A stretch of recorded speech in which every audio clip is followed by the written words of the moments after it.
Di hadis yang lain apa? Dibuka abwaabul jannah, pintu surga. Satu pintu pun tidak ada yang tertutup, Bapak Ibu. Di samping artinya memang pintu untuk masuk dalam surga jalan yang banyak, bahkan diberikan oleh Allah. Kita kerjakan yang sunnah macam pahala wajib, kita kerjakan yang wajib dapat berkali-kali lipat.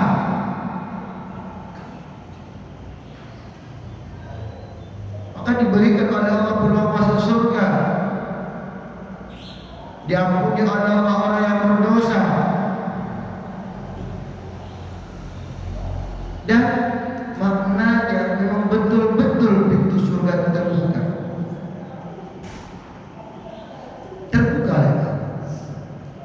Dari pintu langit yang terbuka. Apalagi wa ghulqat abwaab jahannam, pintu neraka ditutup, dikunci. Wasul silati syayatin, setan diikat. Setan dan diikat jadi sesuai. Ada kemarin tanya, ada bilang setan diikat, oh betul ada hadis diikat setan di beliau. Makanya setan tidak mampu menggoda kita di bulan suci Ramadan. Lalu kenapa ada juga orang yang tak berpuasa? Kenapa ada juga orang yang tak mau sholat? Dia bisa jadi syahwat tetap ada, Bapak Ibu. Syahwat akan merasuki akal. Akal di mana tempatnya? Dalam hati. Halul aqli fil qalb. Tempat akal dalam hati. Maka akal akan menggerakkan ke otak. Dan semalam ada 3 hari yang malam datang ulama dari Mesir masuk ke siang, kami itu menginap mendatang. Apa tahu? Sempat di dalam otak dia, aku makan akal ikan, aku makan akal siang, aku makan. Di otak, akal di sini. Di sini menggerakkan ke atas, mau ngapain? Angkat tangan, turun tangan, gerakkan kaki, turun kaki, mau geleng kepala. Ini kan proses dari akal, merintahkan otak. Nauzubillah, terjadi penyumbatan, maka tidak mampu mengarahkan apa diperintahkan oleh akal. Mudah-mudahan Allah sembuhkan dulu penyakit. Makanya kalau udah hati bagus, maka bagus semuanya.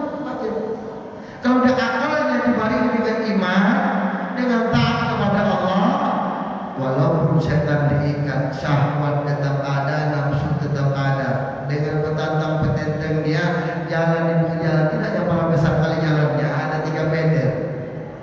Saya rasa tak perlulah dia tunjukkan teh botol dia, teh pucuk dia, 3.000 perak dia. Pegangnya rokok, bukannya rokok enak kan, rokok GM, rokok dukun, udah garam. Tak pala mesti ditunjukkan di situ. Dalam hati saya, andai kan saya punya ilmu kebal, jangan kok tumbuh, tumbuh. Karena otak kebal belum pun dekat tumbuh yang awal. Kenapa? Karena dia tidak ada panggilan. Maka perlu kita Bapak Ibu kita sadari, yang dipanggil siapa sebenarnya? Orang yang beriman. Ya ayyuhalladzina amanu kutiba alaikumussyam. Wahai orang-orang yang beriman, beriman di mana? Beriman kalau bahasa kampung kami belief, percaya, iman.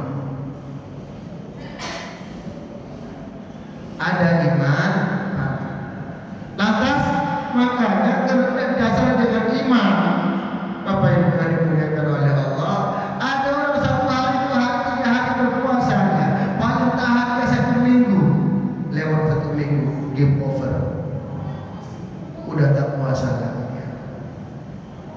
Kenapa? Dipaksakan dia, tidak ada iman. Makanya pertama, sesuai dengan kajian tauhid yang sebenarnya, iman naik baru amal ibadah naik. Iman dahulu, baru amal ibadah. Ada lagi pendapat amal ibadah bertambah maka iman pun naik. Tapi pendapat yang terkuat adalah iman yang bertambah baru naik amal ibadah.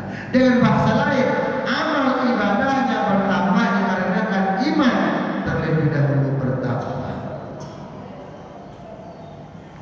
Maka fungsi puasa supaya bertakwa, bukan supaya beriman. La'allakum tattaqun. Puasa untuk beriman apa? Untuk meningkatkan ketakwaan. Kata yang dicari adalah atqakum, orang yang paling bertakwa kata Allah.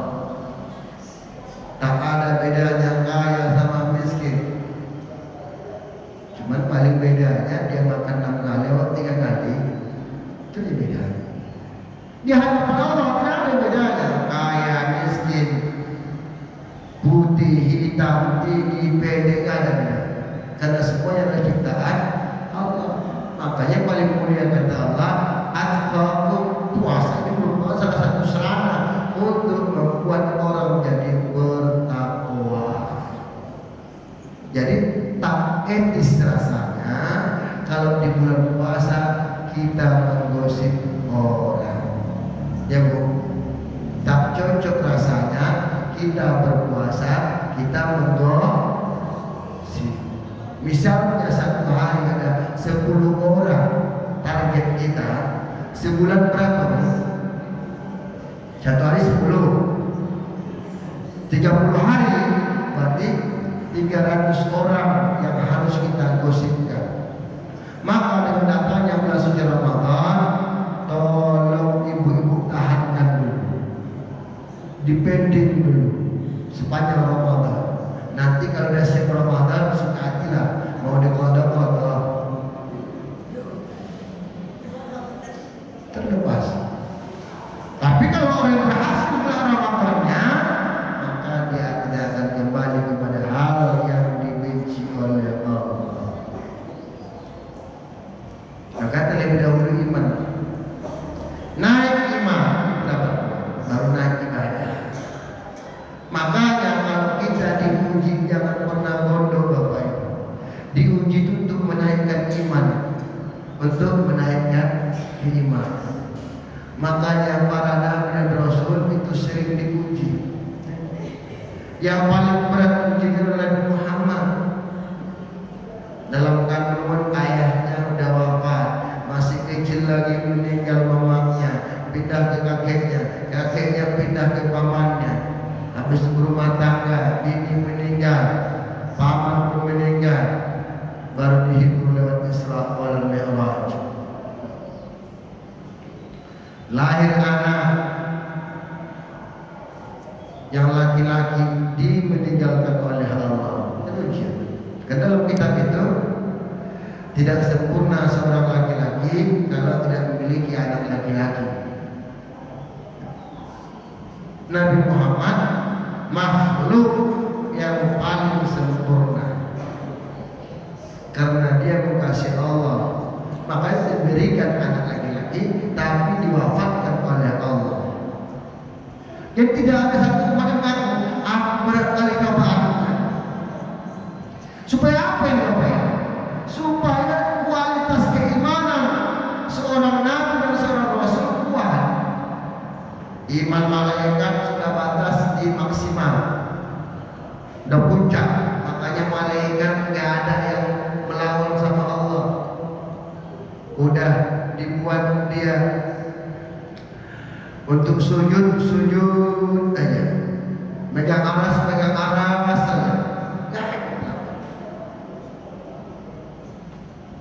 Ada model malaikat yang disuruh sujud sejak diciptakan mundu khalaqahullah ila yaumil qiyamah. Dari sejak Allah ciptakan dia sampai akhir kiamat kerjaannya sujud. Kebayang gak Bapak? Dari sejak Allah ciptakan sampai nanti kiamat dia sujud. Begitu bangun dia dari sujudnya, apa kata malaikat tadi? Subhanallah, maha suci Engkau ya Allah,